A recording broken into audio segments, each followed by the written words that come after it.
kembali lagi dengan Mimin. Mari kita lanjutkan spoiler sebelumnya. Nishino Akira sedang berlari menyusuri lorong putih. Begitu dia mendengar alarm penyerbuan, dia mulai berlari ke dasar laboratorium, tempat terjauh di medan perang. Dengan kedua tangannya, dia memegangi kotak putih. Sialan. Dia berhenti di depan pintu putih, mengatur napas saat menghirup udara. Tikus aliansi sialan. Aku tidak berpikir mereka bisa menculik Akane. Dia mendorong pintu dengan penuh kebencian dan kemudian pintu itu terbuka. Ruangan itu putih. Ruang rawat. Di tempat tidur duduk seorang elf berambut perak. Kau sudah sadar. Kupikir aku telah membiusmu. Gadis berambut perak. Natsume.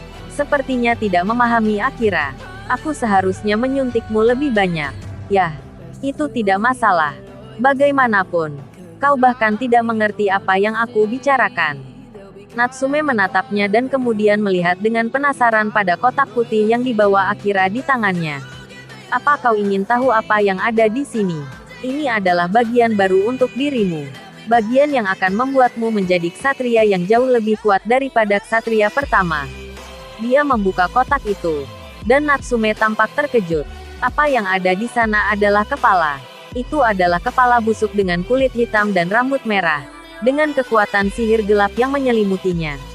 Terkejut, ini adalah kepala yang kami temukan di titik di mana kekuatan sihir berkumpul secara tidak normal. Dengan kekuatan magis ini, setiap monster berevolusi menjadi kelas atas sekuat brutal. Kata Nishino Akira, mendekati Natsume sedikit demi sedikit dengan senyuman di wajahnya. Kepala ini memiliki kekuatan magis yang luar biasa. Tapi di saat yang sama, berbeda dari yang biasa, ya, sama seperti milikmu. Dia meraih lengan Natsume dan kemudian mengeluarkan jarum suntik. Jika brutal bisa berevolusi ke titik itu dengan kekuatan sihir kepala ini, maka kau juga bisa menjadi ksatria terkuat dari semuanya. Oke, mari kita mulai. Mulai sekarang kau akan menjadi ksatria terkuat. Saat itu, sebuah dor terdengar di ruangan. Dan tiba-tiba, darah mulai menyebar di sekitar jubah putih Nishino Akira. Apa? Dor. Darah mengalir keluar dari tubuh Nishino Akira. Dan ruangan itu dipenuhi bau mesiu tembakan. Mustahil. Dia berkata, berlutut. Di belakangnya muncul seseorang dengan pistol. Setelah orang itu mengisi amunisi pistolnya, kali ini dia mengarahkannya ke Natsume. Tunggu. Dan sekali lagi, suara tembakan terdengar. Peluru itu membuat lubang di antara alis Natsume dan dia jatuh ke tempat tidur. Itu adalah kematian instan. Kenapa? Kenapa kau melakukan ini? Akira berkata dengan lemah dari lantai. Orang itu menodongkan pistol ke arahnya lagi. Mata mereka bertemu dan untuk sesaat, keheningan mendominasi ruangan. Kau akan segera mati. Kuharap kau menderita sampai akhir. Orang itu berkata, mengambil kepala dan jarum suntiknya lalu pergi. Begitu. Darah menodai lantai putih dengan merah. Akira dengan jelas merasakan bagaimana hawanya meninggalkan tubuh bersamaan dengan darahnya. Sebentar lagi aku akan mati. Begitulah. Sebagai seorang ilmuwan, dia tahu betul bahwa dia akan mati. Tidak kusangka semuanya akan berakhir sekarang. Tepat ketika dia mendapatkan beberapa bahan penelitian yang bagus. Dia berpikir bahwa kali ini dia akan mengendalikan segalanya. Bahwa dia bisa menciptakan ksatria yang jauh lebih kuat daripada yang pertama. Dia mengangkat tangannya ke udara.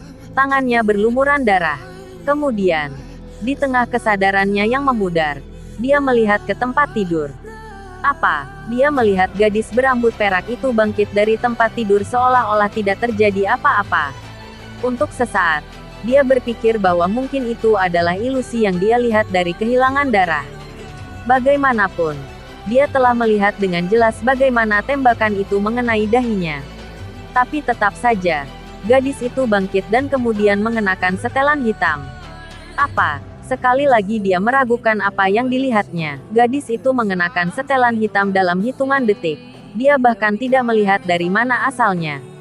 Setelah itu dia mengeluarkan tas hitam dan mulai menyimpan berbagai barang. Kameraku. Di antara barang-barang itu adalah kamera yang menurutnya bukan miliknya. Kemudian gadis itu menyimpan laptopnya. Diikuti dengan semua barang elektronik di ruangan itu. Tas itu terus terisi lebih dan lebih banyak lagi. Tapi hanya meregang. Itu terbuat dari bahan yang belum pernah Akira lihat sebelumnya. Ini. Dan ini, ya. Ini sudah cukup. Sekarang aku harus mengambil kepala itu kembali. Natsume berkata dalam bahasa Jepang yang agak kacau. Kakao bisa bicara. Aku cukup banyak bicara. Dia berkata dalam bahasa Jepang yang tidak lancar. Di mana data dari kamera? Aku ingin meminjamnya. Di belakang lab. Lakukan apapun yang kau inginkan. Bagaimanapun. Mereka telah memodifikasinya sebelumnya. Meskipun aku tidak menyangka juga bahwa kau adalah tikus kedua.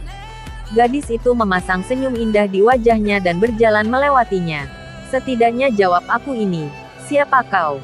Kami adalah Shadow Garden. Mereka yang bersembunyi dalam bayang-bayang. Dan mereka yang berburu dalam bayang-bayang. Gadis itu bergumam. Lalu meninggalkan ruangan. Shadow Garden. Itu adalah organisasi yang tidak dikenalnya.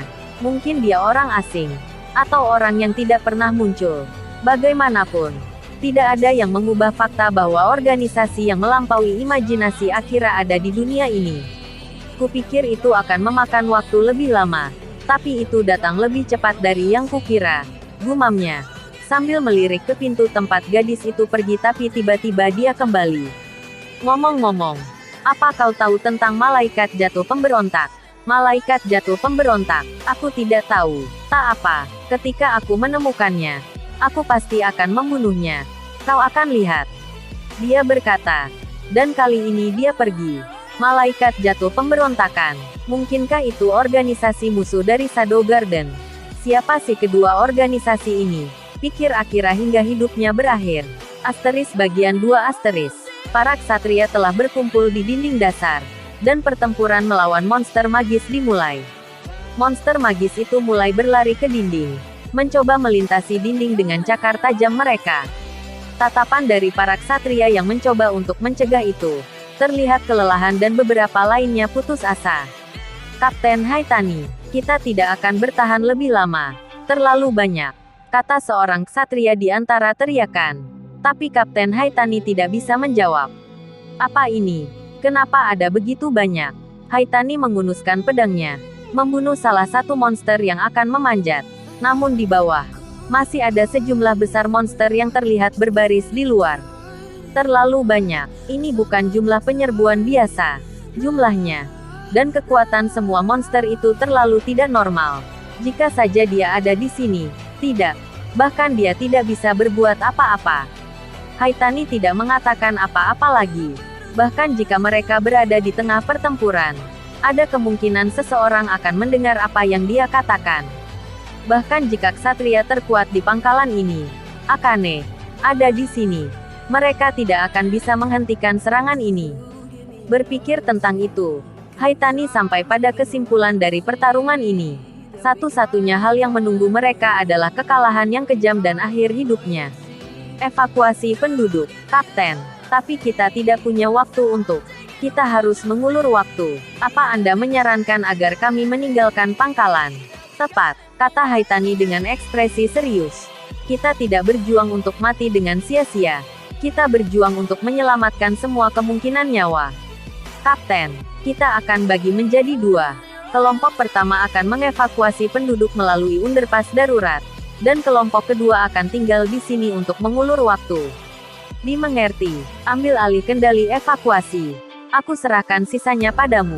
Haitani benci membuang-buang waktu. Karena itu, dia juga membenci berdebat dan mati sia-sia. Tapi mengikuti logika yang sama. Dia tidak akan keberatan mati jika ada sesuatu yang pantas mendapatkannya. Oleh karena itu, dia memutuskan untuk bertarung sampai nafas terakhir hidupnya habis untuk mengulur waktu sebanyak mungkin bagi yang lain untuk melarikan diri. Namun, bahkan tekad itu pun hancur oleh bentuk keputusasaan yang sebenarnya. Raungan sekeras guntur terdengar lebih dulu. Semua orang membeku mendengarkan suara dingin itu. Kemudian, monster iblis besar muncul di samping kekuatan sihir yang hebat. Brutal. Kata salah satu ksatria yang tidak bisa bergerak oleh suara itu. Cakar merah dan taring dengan bentuk dan ukuran tidak normal muncul dari kegelapan. Monster itu, yang menyerupai iblis dalam cerita, menyebabkan ketakutan di sekitarnya. Kemudian, Mengabaikan orang-orang yang hanya berdiri di sana tanpa melakukan apa-apa. Brutal menyerang dengan cakarnya yang tajam. Itu adalah serangan yang akan menyebabkan keputusasaan yang sebenarnya pada orang-orang. Di dindingnya, Brutal membuat retakan besar di dinding hanya dengan satu serangan dari cakarnya. Jika dinding runtuh, pangkalan akan kehilangan semua pertahanan dan akan diserang dalam sekejap mata. Semua orang bisa melihat hasil yang memilukan itu di matanya. Sekali lagi, Brutal mengangkat cakarnya di kegelapan malam. Berhenti. Jelas teriakan itu tidak memiliki kekuatan untuk menghentikan Brutal. Atau setidaknya, pikir mereka. Tiba-tiba, cakar Brutal berhenti di tengah jalan. Apa dia mendengarkan keinginan orang? Tidak, ada apa? Tidak butuh waktu lama bagi orang untuk menyadari bahwa pedang hitam legam menghalangi cakar Brutal. Pedang itu menusuk secara cepat dari belakang, dan darah menyembur ke seluruh area. Dengus kesakitan keluar dari mulut Brutal. Lalu perlahan-lahan tubuhnya mulai terangkat ke udara. Perlahan, sangat lambat, tubuhnya diangkat oleh pedang hitam. Seolah itu semacam pengorbanan. Kemudian bila pedang berkilat di bawah sinar bulan, dan tubuh Brutal terbelah dua, darahnya berceceran di seluruh tanah. Di sana kemudian, orang yang membawa pedang muncul. Oh, orang itu adalah Ksatria. Dia Ksatria hitam. Dia membunuh Brutal dengan satu serangan, kata beberapa ksatria. Maukah kau membantu kami bertarung? Ksatria hitam itu mengayunkan pedangnya secara horizontal dan mengarahkannya ke monster di tanah. Semuanya terdiam. Semua ksatria lain memperhatikan setiap gerakannya. Semua orang tahu sesuatu akan terjadi, meskipun mereka tidak tahu apa. Mereka bisa merasakan ketidaknormalan besar di langit tempat ksatria hitam itu berada. Tidak ada yang bergerak, dan suasananya bergetar. Tiba-tiba, cahaya yang tak terhitung jumlahnya mulai berkumpul di sekitar bilah pedang hitam legam. Cahaya berubah menjadi ungu, berkumpul di sekitar pedang, membentuk bilah ungu baru. Partikel ungu mulai menyebar ke tanah, semakin banyak. Kemudian ksatria hitam itu mengangkat pedangnya sedikit dan "Iam!" Suaranya yang dalam menggema dan menjalar di udara. Sementara, di pedangnya, kekuatan sihir yang besar berkumpul. Atomik. Lalu dia menebaskan pedangnya. Tiba-tiba, cahaya ungu besar bersinar di malam yang gelap. Dan saat itu mereda. Jejak tebasan pedang bisa terlihat di sekeliling. Jejak tebasan berlanjut ke cakrawala. Semuanya telah terbelah. Para monster, pepohonan, bangunan. Tidak mungkin. Bisakah hal seperti itu benar-benar ada? Semuanya telah didominasi dengan kekuatan absolut. Seolah-olah Tuhan sendiri telah turun ke bumi. Apa itu? Gumam Haitani. Untuk ksatria lain, seseorang yang mampu melakukan ini sudah pasti bukanlah manusia. Ksatria hitam itu mulai berjalan perlahan, sementara angin menggerakkan jubah hitam panjangnya.